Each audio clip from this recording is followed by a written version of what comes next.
bawled out. The big Diesel surveyed the shed. "Not bad," he said. "I've seen worse. At least you are all clean." The engines gaped. "It's not your fault," he went on, "but you're all out of date.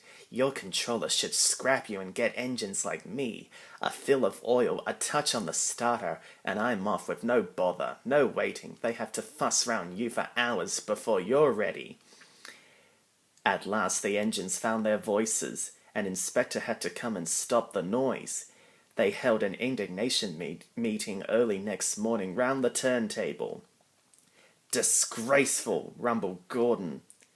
"Disgusting," said James. "Despicable," spluttered Henry. "To say such things to us," burst out Donald and Douglas. "It's to teach 'em a lesson we be wanting."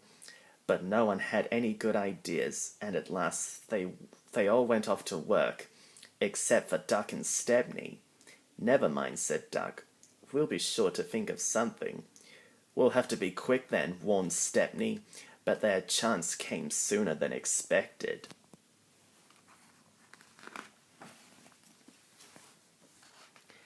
Diesel purred comfortably. He was being warmed up well before time.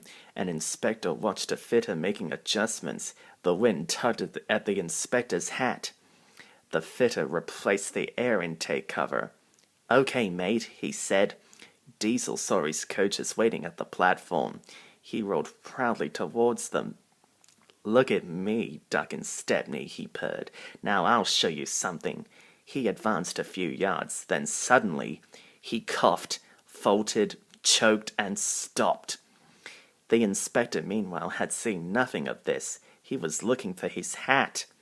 "Can we help you at all?" asked Duck and Stepney sweetly. Diesel seized with baffled fury as they pushed him back to the shed. "My hat!" exclaimed the inspector as the cavalcade went by. "Bother your hat," said the fat controller crossly. "The train's due out in 10 minutes, and you'll have to take it, Duck." Duck looked doubtful, but when Stepney asked, "Can I help him, sir?" he felt better. The fat controller was pleased too and hurried away almost cheerfully to make the arrangements. The engines and their crews made careful plans. "A good start's everything on a job like this," warned Stepney.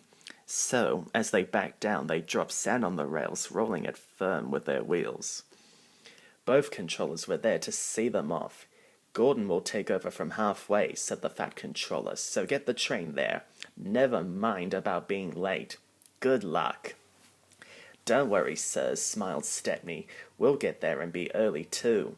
They stood waiting, sizzling with excitement, ready and eager to be off.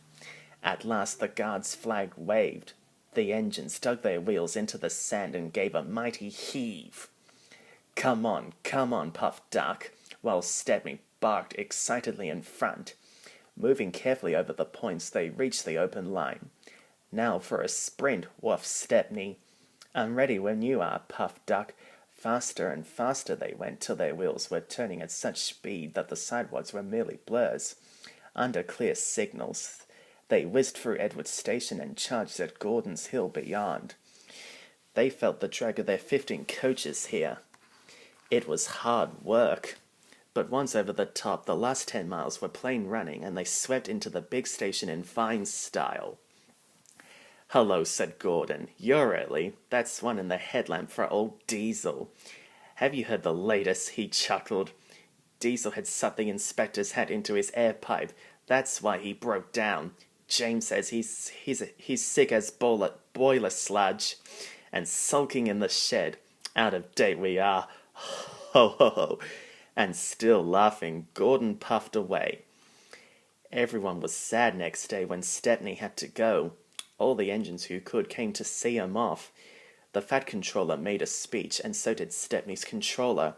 Donald and Douglas made everyone sing "Ashore Alone," and then Stepney and his controller puffed off to a chorus of cheers and whistles. "Goodbye, Stepney. Come again. Goodbye, goodbye." But what about Diesel? He slipped away the night before. He said goodbye to no one, but left two things behind: the nasty smell of bad manners and a battered bowler hat.